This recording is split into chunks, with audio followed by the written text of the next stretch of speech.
645 All is one Part 1. The silver lining is that now we know who is worth protecting and who is just dead weight. Solus said, making Lith worry about her mental condition. She was perfectly fine, it was just that the closer she got to achieve her human body, the more protective toward Lith she became. Solus still valued all lives, but she was willing to make sacrifices to preserve her own happiness. To her, a bunch of suicidal idiots wasn't worth the risk of a lifetime of solitude. Many of the professors swallowed loudly, thinking they had just signed their own death warrant. Gaku, instead, wasn't worried. Baryon was just a single man that coincidentally was in charge. There were many others in the army that would share her vision and help her to protect her status. It's pointless to worry about a minor failure. Bureaucrats only care about results. If I bring back something valuable, this blunder will be dismissed as an insignificant incident, she thought. The expedition team started to examine the array down to the smallest details, double-checking everything. Kyla was very annoyed by the prolonged wait. She was eager to see what was on the other side of the wall. It took them half a day to complete their study and another half to make sure that their spell would destroy the formation in the safest way possible. The morning of the second day after Kyla's epiphany, the spell was finally cast. Just as Professor Nishal had predicted, by tampering with the sixth hidden array formed by the overlapping of the other five, their finely balanced structure collapsed. 2 arrays were destroyed, while the other 3 became purely ornamental. The door unlocked, turning on its hinges as if it had been properly preserved for all that time. Moss and dirt fell from its crevices, throwing up a lot of dust. Oh shit, was the collective opinion of the expedition the moment they could see what was waiting for them. Kula wasn't a city, a village, nor a shelter. It was formed by long rectangular buildings that looked all the same. They had been built out of some unknown pale blue material that was neither rock nor metal. It emitted a bright luminescence that made the whole area around the buildings as clear as the day. The roads connecting the buildings were covered by a layer of dust several centimeters thick. It proved how no creature, living or not, had walked them during the last decades. Each facility had only one access, consisting of wide double doors made of metal, and no windows. Each door was sealed by a yellow array visible to the naked eye. It was shaped like 3 concentric circles inscribed with unknown runes and fueled by both purple crystals and the mana geyser underlying Kula. With life vision, Lith could see that there were cable-like devices that ran across the whole compound, carrying the world energy to the various arrays, including those the expedition team had just deactivated. This is a fucking military base, Marok said, taking the words right out of everyone's mouth. Lith, what do you see? Floria asked. Her question made no sense to the others, yet no one dared to move. Any country would react to intruders accessing to a secret compound with extreme prejudice. The ODI were likely to have left a lot of nasty surprises behind. The coast is clear, but we can't allow ourselves to relax. Everything, and I mean everything, is still perfectly functional. He pointed at the arrays on the doors, which were supposed to have faded centuries before. Lith started to chant gibberish while preparing his spells, quickly followed by Marok and Floria's soldiers. Once he was done with his preparations, he took a step forward. The door and the stone wall started to flash with bright red color and emitted a high-pitched noise. The surviving arrays activated one after another, but because of the damage they had sustained, they could only produce a series of sparks and sizzling before imploding with a thud. Lith kept watching around, waiting for something to happen. Marok's log. Add to my report how the old fossils would have been the death of us if we didn't destroy the arrays before entering, he said, drawing on himself several mean looks. Marok was about to reply when Lith's prudence paid off. Life vision showed to him a life force rushing through the several centimeters thick dust layer covering the floor, making it come to life. It took the form of a colossus over 3 meters, 10 feet, tall with bright yellow eyes. Aside from the eyes, it had no features nor definite shape. The whole dust cloud was its body, and the creature used it to try and drown Lith. Oh gods, a sand golem, said Professor Elkaz in a panic. It's supposed to be impossible. Where the heck might the core of that thing be? Floria didn't care if it was possible or not. The only things worrying her were that it was standing right in front of them and that Lith had yet to react. Hold your fire, she said while raising her open hand in the air to reinforce her command. Sand golem my ass, Lith thought. Golems have no life force whereas this thing is alive. The obvious response would be to burn it, but if it was me, I would have filled the air with something volatile. Even finely dispersed flour is highly flammable, and if this thing is what I think it is, the resulting explosion might kill me. Lith was right about almost everything. The creature in front of him was alive and flammable, but it wasn't an explosion the real threat fire posed. It was a fungus-like creature he was facing, and the dust was actually its spores. Putting it ablaze would have caused a small explosion strong enough to send them flying everywhere, killing the expedition in a matter of seconds. The creature was capable of moving each spore individually and was using them to flood Lith's respiratory system, making it impossible for him to breathe or cast new spells. The spores were also able to feed upon their host and drain their fluids to increase their numbers. Surviving to such multi-pronged attack was nigh impossible, unless of course one had fusion magic. The darkness coursing through Lith's body fed on the spores and turned them into nourishment, while invigoration allowed him to study their attack pattern. Ingenious, Lith said while releasing a series of darkness magic pulses that slaughtered his grain-sized opponents. The fungus emitted a prolonged, bass noise that Lith interpreted as pain. The creature retrieved all of its spores, condensing them to assume a physical form. Gods, there are so many things we can learn from the ODI. Professor Gaku said while following Lith's lead and releasing a wave of darkness energy. The creature opened its body in response, letting the spell harmlessly pass through the empty space it had created. Lith would have liked to give the professor a piece of his mind, but the eyes of the creature were drawing his attention. There was no fury, pain, or battle spirit in them. Lith knew that look. It was how Carl and Tista looked at him when they were little. Supreme Magus. By Novel 2025. 1. Supreme Magus. Chapter 646. All is one, Part 2. That thing is no golem, it's alive. Lith yelled without averting his gaze from the fungal creature in front of him. Life vision and mana sense kept scanning the surroundings, trying to make sense of the creature's odd behavior. Hope? What kind of fool would look at his sworn enemy with hope? Lith thought as a black aura enveloped his body, protecting him from the deadly spores. Maybe you're looking at the issue from the wrong angle. Why would a seemingly immortal creature bother to defend this place? The ODI are no more, and if Mogar's fungi are like those on Earth, killing one is nigh impossible. Especially if the spores share a hive mind. One of them is enough to regenerate the whole creature from scratch. Solus pointed out. It shouldn't care, unless it's bound to this place, of course, Lith thought. His train of thoughts was interrupted by the creature using earth magic to make a hail of stalactites fall from above. Lith had no problem dodging them, but the creature grabbed and used them as clubs. The spores arranged themselves in tendrils capable of freely attacking Lith from every direction. The pseudo-arms had no bones nor joints, so they could change their trajectory at any time, forcing Lith to blink away before being trapped. We need to help him. Khalil, Professor Syndra's assistant, was tired of waiting on the sidelines. Unlike the others, he wasn't just a theoretician. One of his specializations was battle mage. A wave of his hand unleashed the Tier 5 spell, Firearms. A volley of flaming hands the size of an adult intercepted the clubs and clawed at the enemy at the same time. Each one of the magical hands was made out of air and cyan flames. The wind element allowed them to grab anything without inflicting harm or could boost the flame's intensity at any given time according to the situation. If it's a sand golem like Professor Gaku says, my spell will turn it into glass. If it's a living being like Ranger Verhan says, then Firearms will kill it. No matter the species this bird belongs to, mine is the right stone for the kill. Khalil thought. Don't use fire, you idiot, Lith said, crashing Khalil's heroic dreams. The spore cloud exploded with a series of small thumps, spreading the mushroom creature's minuscule limbs past the door. Only those like Floria who had blind trust in Lith had prepared a darkness barrier to protect themselves. All the others resorted to air or earth magic, but such elements couldn't do anything against a pollen-sized attack. Khalil took the brunt of the spore wave, coughing madly while he started to bleed from all of his orifices due to the mycotoxins the creature released as it grew inside his body. The infection spread so fast that it took it seconds to entirely cover the youth's skin. Light magic is useless, Professor Syndra said after his attempt to save his assistant's life only accelerated the spreading of the disease which was now also covering Syndra's hands. It's a fungus, Lith yelled with his last breath as the creature now enveloped his body within its own, pummeling at him non-stop with its appendices. Lith could kill the nearby spores with darkness magic, but they were just expendable. The entire Kula was covered in them, giving the creatures almost infinite mass to draw upon. Lith turtled up, infusing his skinwalker with mana so that the orichalcum protected him from head to toe. The spores couldn't touch him anymore and the stalactites were just normal weapons. Thanks to the Thunderbird's plume, the skinwalker was immune to blunt attacks. At least until he had enough mana to keep the armor in its boosted form. Any ideas? Lith asked while searching for a way out. Working on it, Solus replied. There must be something that forces the creature to stay here. Now that I know the creature's energy signature, I should be able to locate its core from a distance if I focus hard enough. If it has one, though. Floria and Kyla had their own battle to fight. Aside from Marak and Yandra, the rest of the expedition was dying. Kyla could only treat one person at a time, whereas Floria was racking her brain to find a spell that could turn the tides of the battle. Think, Lith, think. How do you coerce a plant to do your bidding? A hostage? Nonsense. With a hive mind, one is all and all are one. A slave ring? Even more idiotic. How do you put a ring on a bunch of spores? They would just need to cut off the F, that's it. The hive mind is the key. The ODI must have infected part of the spores with some kind of slave agent. It would be enough to take control of the entire creature due to the consciousness the spores share.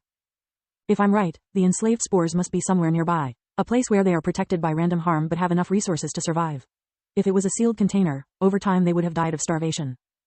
On it, now that she had at least an idea of what to look for, Solus could restrict her search parameters. Even if his intuition was right, Lith had yet to find a way to escape from his predicament. Most of the spells he had at the ready weren't suitable against such a creature and origin flames were now an even worse option than they had been before. Even though they were mystical, they were still made of fire, and to make matter worse, they would hurt Lith along with his enemy. He had avoided using them because an explosion made by origin flames might have wiped out both the expedition and Kula. If we get out of here alive, I'm going to ask for a raise. Marak complained while cleansing another professor from the spores.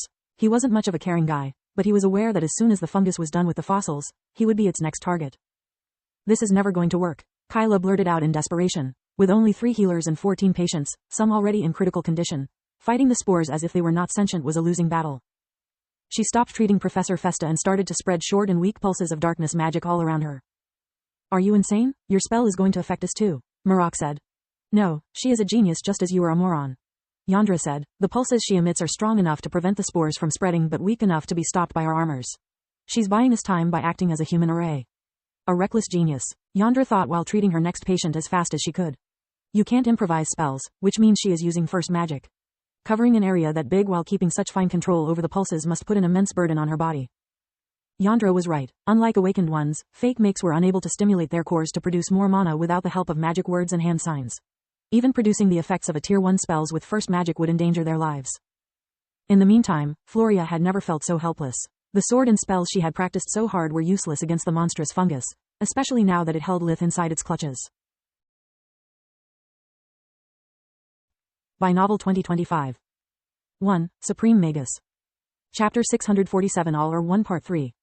I can't use fire unless I want to repeat Callil's mistake. Earth would only squash Lith, the same applies to darkness.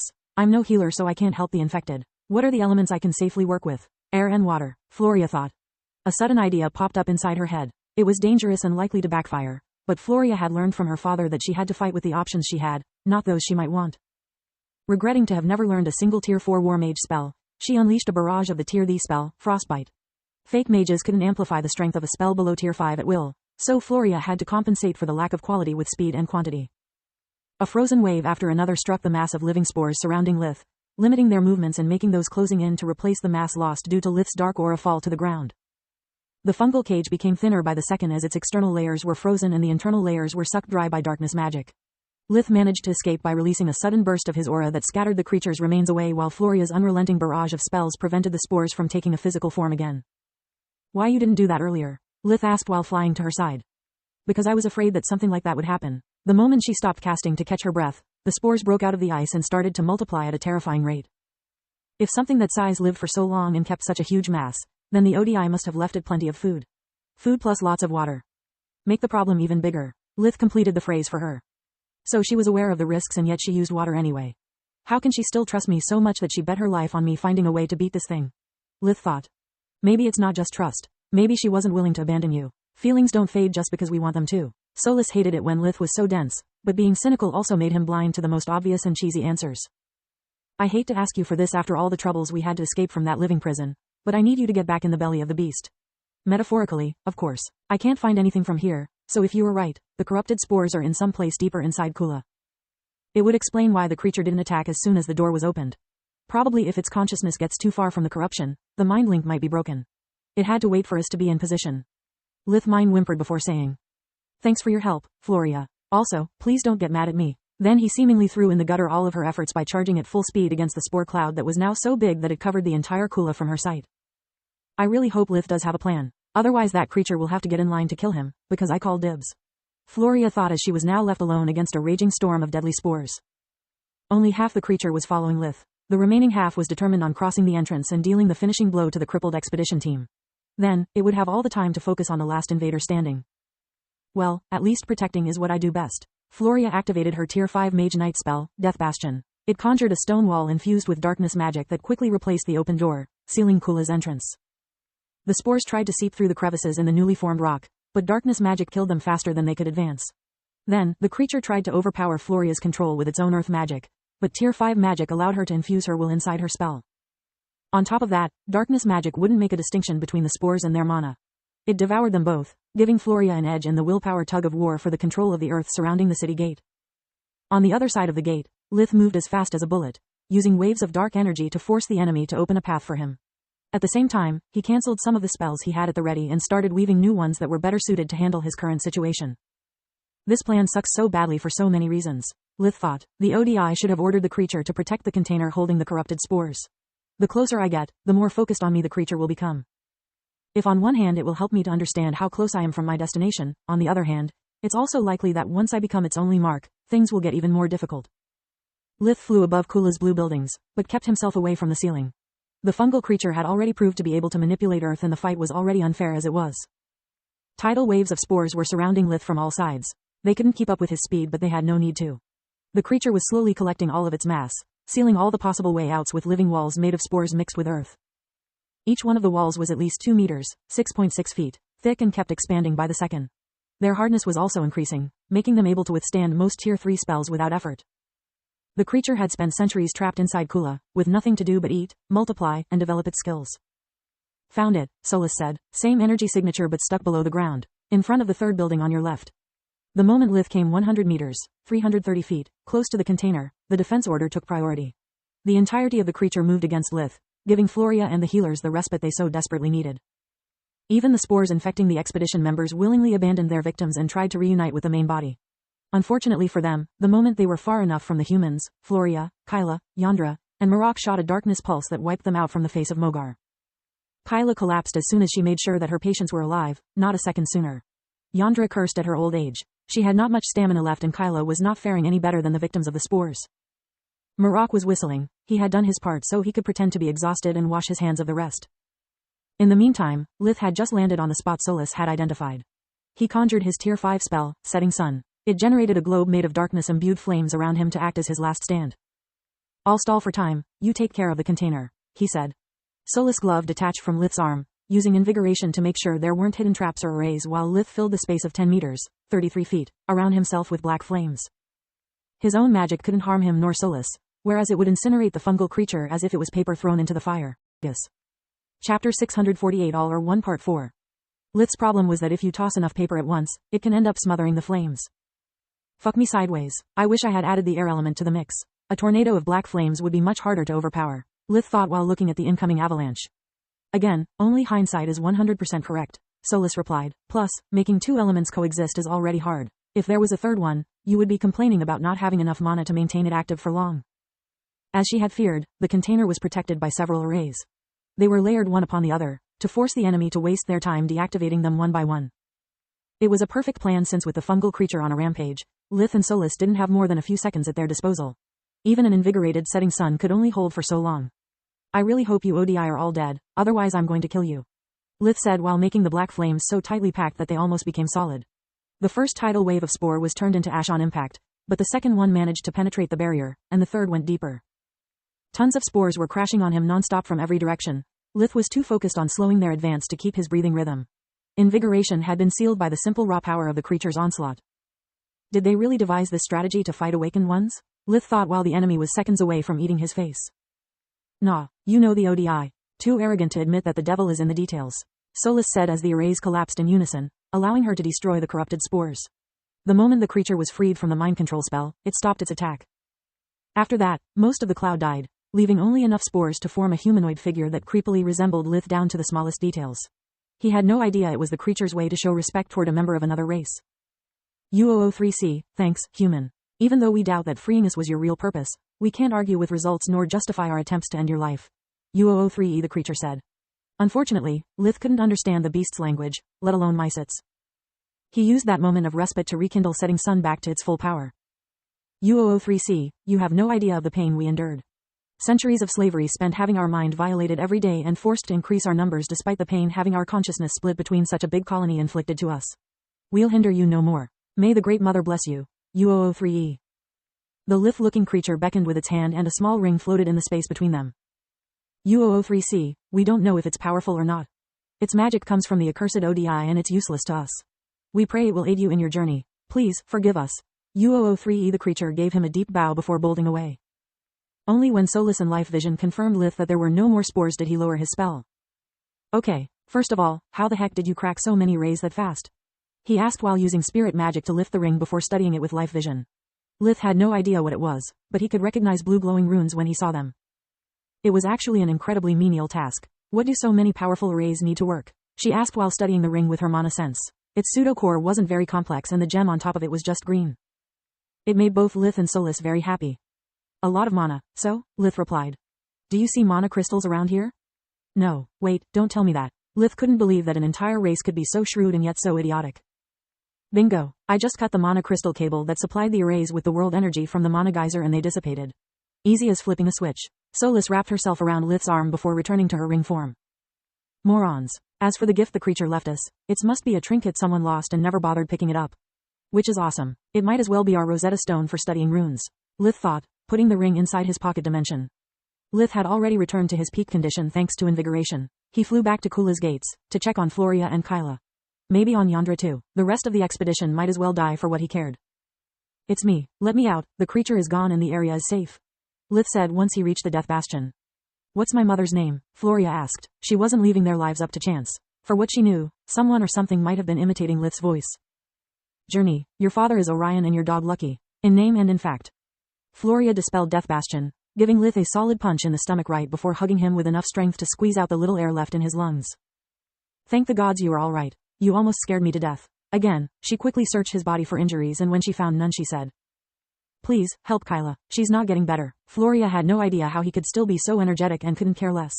Khalil was dead and many others were on the brink of death, Kyla included. Yandra was deathly pale. Her breathing was irregular and she had barely enough life force to remain conscious. Marak was black, blue, and pale as well. Once the creature had ceased its attack, Floria had, politely, demanded that he pulled his weight. Lith first checked on Kyla. Her life force was so faint that it couldn't hold her mana core together. It was still intact, but her body was already past the point of recovery. Unless one could use invigoration, of course. Lith had her drink a tonic and gave enough life force to fill 2 bowls. Only then did her condition stabilize and her skin turn from pale to pink. Lith then gave a bit of life force to Yandra before moving on to the others. Floria's soldiers and the rest of the assistants were just unconscious. The proper treatments and Kyla's care had prevented them from dying on the spot, but unlike them, the professors weren't so young anymore. They all need life force and I've not enough for all of them. I can save 1, maybe 2, but the rest is up to their luck and constitution. Saving them all would have meant revealing his secret. Lith wasn't willing to put at risk his entire life work for a bunch of self-entitled strangers. Use mine. Floria offered him her hand which he promptly examined. That makes 2 more tops. Which means that 1 or 2 of them have to die. Make your decision, Captain. In that moment, he wasn't speaking as her friend but as her field healer. Floria didn't think twice about her answer and she hated herself for it. Save those who are more likely to survive. It's pointless to waste life force on those who might die even after getting treated. On the battlefield, terrible words had been invented. Resource management, collateral damage, rules of engagement, they were all fancy terms to describe the forms of murder that the human society considered acceptable.